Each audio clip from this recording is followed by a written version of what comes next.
do something you're very passionate about.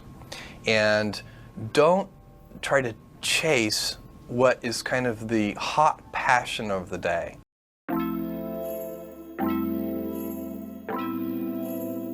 People say you have to have a lot of passion for what you're doing, and it's totally true. And the reason is because it's so hard that if you don't, any rational person would give up.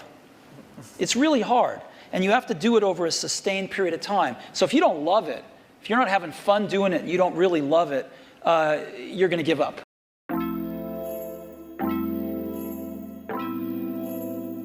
So just go and do it, try, learn from it.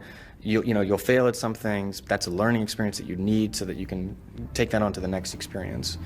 And don't let people who you may respect and who you believe know what they're talking about, don't let them tell you it can't be done.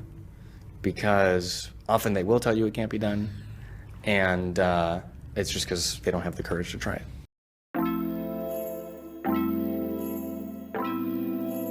I think people that look for great ideas to make money, aren't nearly as successful as those who say, okay, what do I really love to do? What am I excited about? What do I know something about? What's kind of interesting and compelling?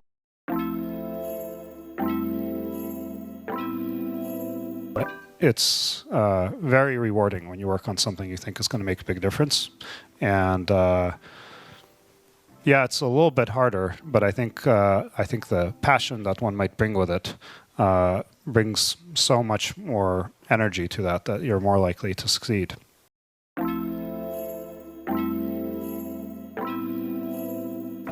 You have to have an emotional investment in what you're doing. If you don't love what you're doing,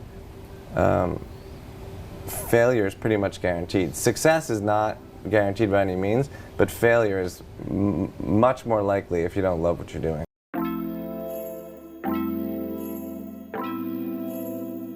If you know exactly what you want to be, you need to spend as much time with people that are actually that already.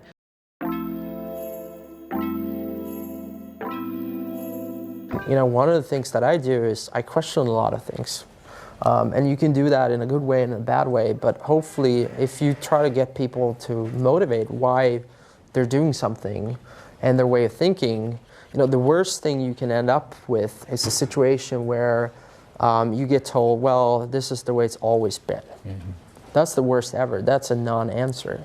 Instead, ask yourself, given everything we have today, is there a way we can make this better?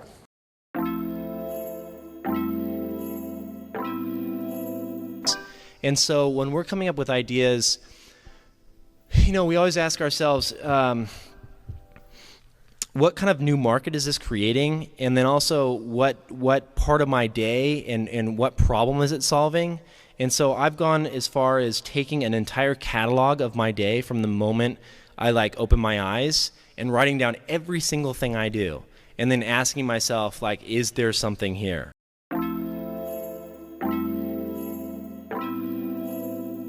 If you're not coming up with 10 ideas a day, that's why I have this thing. If I'm not filling up this page every single day, then my idea muscle will atrophy. And I started this in 2001, and I still do it every single day. You have to come up with ideas every single day, or the idea muscle atrophies. The good news is, after about 6 months of doing that, you're like a machine. People get surprised at how many ideas you could just have anywhere.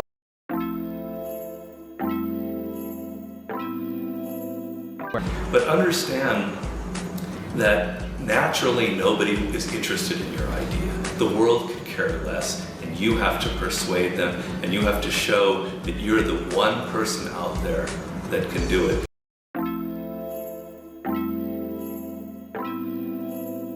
When it comes to changing the world, what I learned from Steve Jobs is, if you believe in a Macintosh, if you believe in iPhone, iPod, iPad, if you believe enough, then you will see it. Because other people will believe in it. Other people will create software. Other people will create products. So you need to foster the belief in what you are dreaming so that it becomes a reality, which is very different than saying, I don't expect anybody to believe it until I see it. You need people to believe it before they can see it.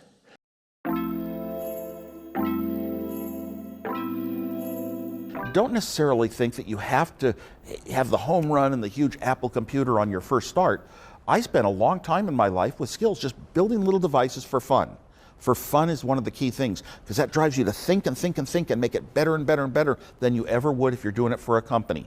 Build things at first for yourself that you would want.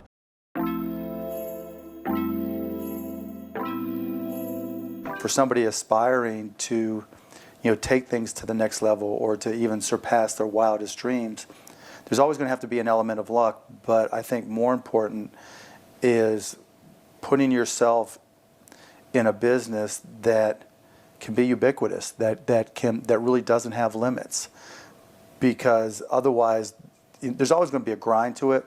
But if the business, if it can't be something that you can visualize every business using or every consumer using, it's going to be tough to scale to be big enough or to have the perceived value.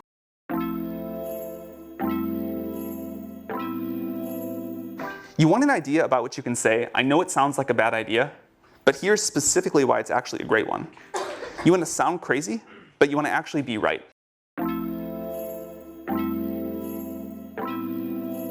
Because when you're trying to differentiate, when you're trying to do something different, there's going to be that gut moment, that gut sense. Is this right? Is this not right? If you're not having doubt, you're not pushing the boundaries far enough.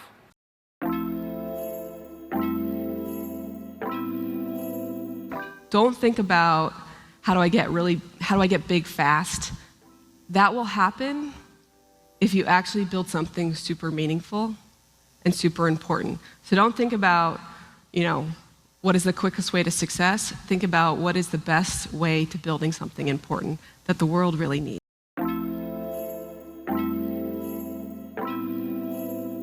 This little idea explains why some organizations and some leaders are able to inspire where others aren't. Let me define the terms really quickly. Every single person, every single organization on the planet knows what they do, 100%. Some know how they do it, whether you call it your differentiating value proposition or your proprietary process or your USP. But very, very few people or organizations know why they do what they do. And by why, I don't mean to make a profit. That's a result. It's always a result. By why, I mean what's your purpose? What's your cause? What's your belief? Why does your organization exist?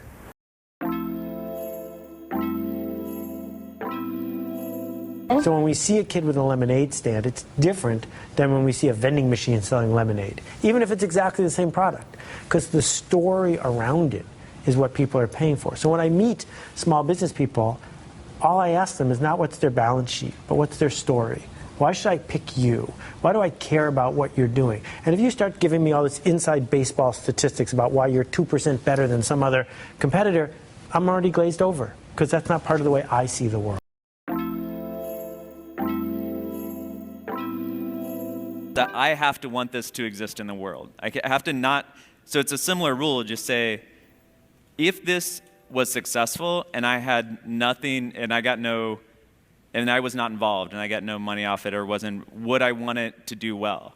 And that's a great check, I think, to know if you really feel good about the idea and can be passionate about it.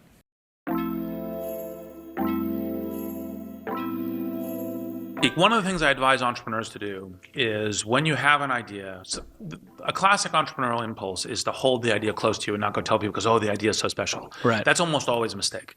Go talk to Why is that a mistake? Yeah. It's a mistake because your actual real competitive advantage is not that you have this idea that you have locked away in your closet, which may or may not be accurate and you have no idea which it is. Your actual competitive advantage is if you're assembling the intelligence around, does this idea work? What is the right teams? What is the right learnings? And we're essentially in motion.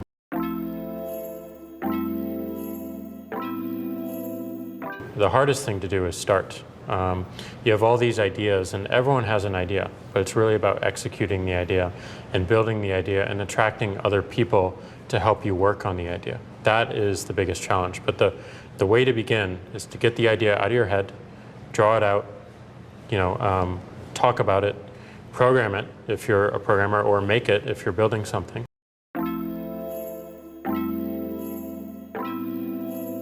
you don't have to be the best, but you have to be dangerous, right? You have to learn just enough to be dangerous to build an idea, concept it, and show it to the world. And then it turns out there are lots of other people, including all 170 employees that work at Instagram, who are much better at doing all that stuff than I am. But you need to find people who can, be drawn to the idea that you build, and then they end up taking it and making it even better.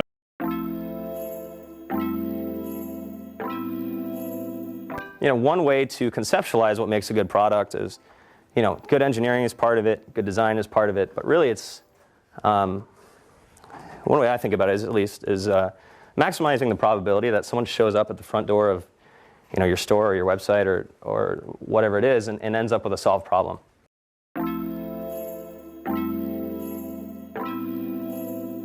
And oftentimes the best methodology is to start with the perfect experience with just one person, get that right, and then figure out how to scale something great, instead of scaling something not so great and then trying to improve it. That's really hard to do.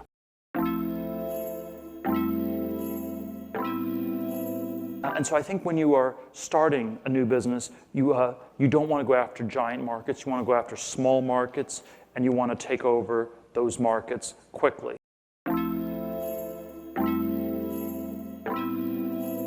Constantly seek criticism. Yeah.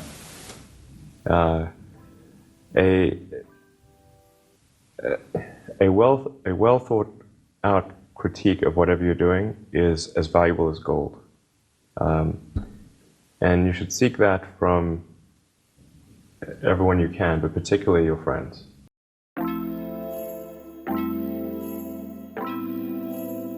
If you're not utilizing an online community, then you're at a disadvantage to those who are. You can be asking online communities what they think about your ideas, or if they have any advice with what you're working on. Not only will you hear from people who are passionate about the subject, but you'll be hearing from people all around the world, each with their own experiences and stories that can help you.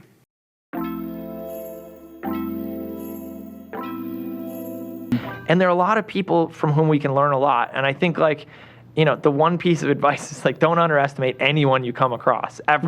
Right. Whether they're a blue collar worker waiting for the bus, or they're helping you they're the server or bartender at the restaurant, or they're a lower ranking employee. I mean, the smartest leaders I've ever seen have always gone around the room and asked for everybody's opinion.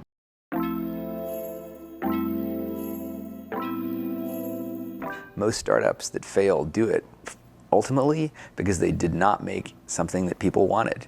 They made something that that they thought people would want, but they were either in denial about it, about whether it was actually any good, or somebody else came along and made something that people wanted even more.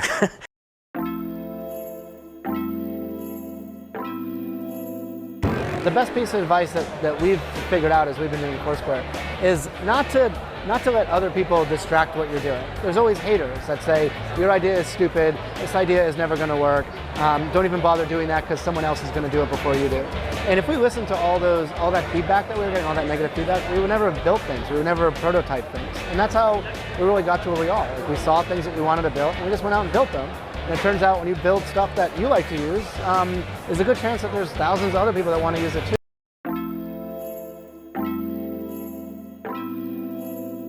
And so it's not just about doing focus groups, it's not just about double checking your vision, it really is about integrating this concept of testing our ideas rigorously throughout the product development process, throughout the marketing process, even as we scale up.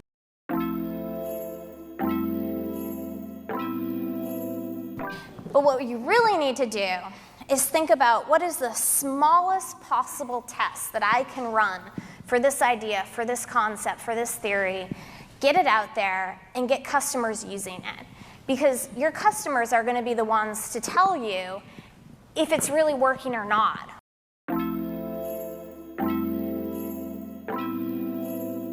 Like there's almost this expectation that you have to have in your mind this sort of, I'm going to change the world, sort of make a dent in the universe kind of ambition, right? But it's actually okay early on to just kind of solve small problems in layers until you actually get to a point where you have the capacity to do that.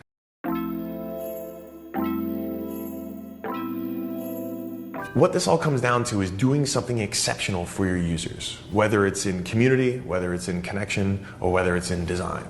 This is our big advantage as a startup, is that we can actually get away with doing this. We can make this the core part of why we're doing business.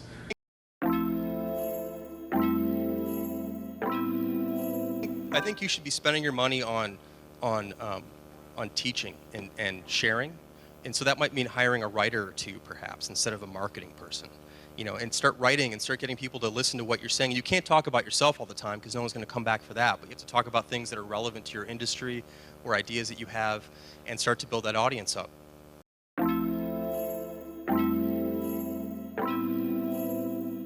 I do think that one thing that's important is, especially if you're a founder or a technical founder, is to realize that you can't do everything, and even if you can, you shouldn't.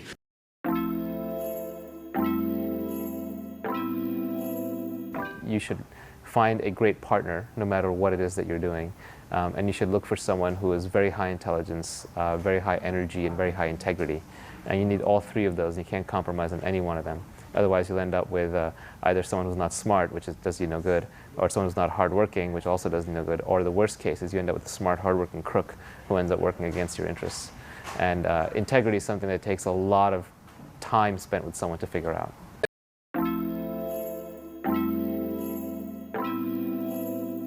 The most important thing when you're working with people early is that you guys line up on what your goals are. That sounds really basic, but you can totally, it can be fine. You can want to build a small business that makes money and you don't have to go to an office every day. Or you can want to build a huge company. You can want to build Google. But I think you have to be really, really aligned on that. When a lot of corporations they might call them core values or guiding principles or so on, but the problem is usually they're very lofty sounding. They kind of read like a press release the marketing department put out. They sound just like their competitors, and maybe you learn about it on day one of your job, but then it becomes this meaningless plaque on the lobby wall. Well, we wanted to come up with committable core values, and by committable, meaning we're willing to hire or fire people based on those values, completely independent of their actual job performance.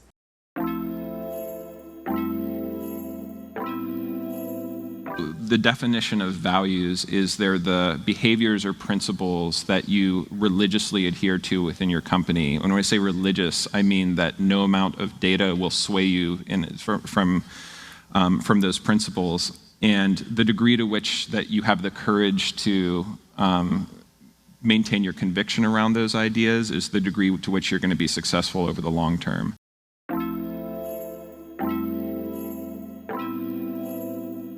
A company is simply a group of people, and as a leader of people, you have to be a great listener, you have to be a great motivator, you have to be very good at praising and looking for the best in people.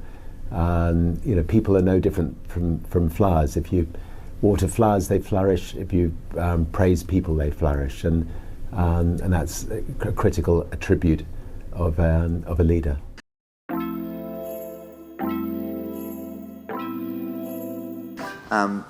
So I kind of like half jokingly with a lot of people say that, my job is basically like to be the assistant for the rest of the company. Like my job is to make sure that like you have what you need, that it's and basically you have everything you need to kick ass. Like that's my job. If you don't have that, then let me know because I'm not doing my job.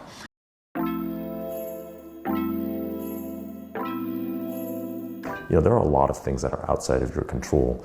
A lot of external circumstances will determine the success of your idea, whether the market timing is right for this new kind of service, or whether people, whether a customer, like the economy is right for your kind of service, right? Whether you meet the right people who will finance your company. Many external circumstances are like outside of your control and but will affect the outcome, and you have to be okay with that.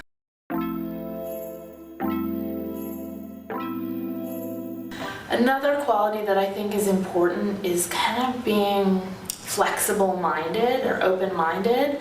I'm not saying you shouldn't have a vision for your idea or your product, but you need to be open to changes.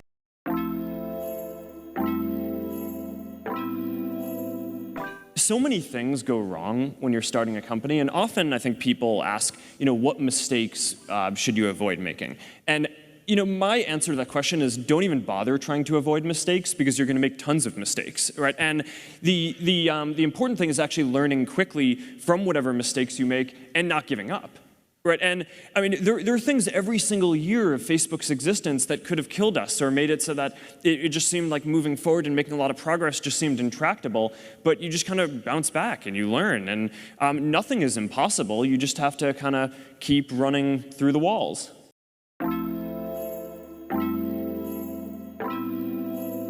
The two things we really zero in on people are, two things. They sound simple, they end up being very difficult. Courage and genius.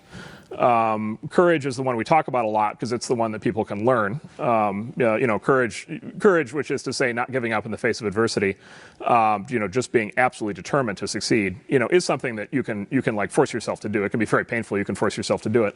The genius part is a little bit hard to force yourself to do. Courage without genius might not get you where you need to go, but genius without courage almost certainly won't.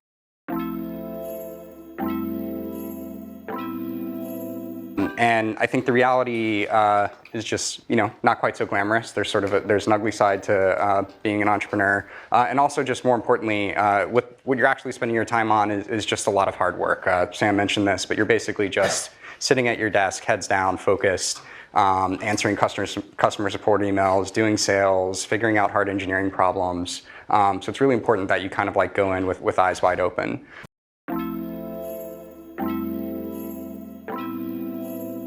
Optimism has a place, but I think even more so for the first-time entrepreneur, you need to be pragmatically pessimistic. What I mean by that is you need to define all of the worst-case scenarios in terms of financial loss, time loss, etc. Look at what you will learn if that happens and accept and come to terms with that before you ever start. If you don't do that and you go straight into battling the world, trying to conquer the world with rose-colored glasses on, the first time you hit a major hiccup, you're going to become really demoralized and you will quit.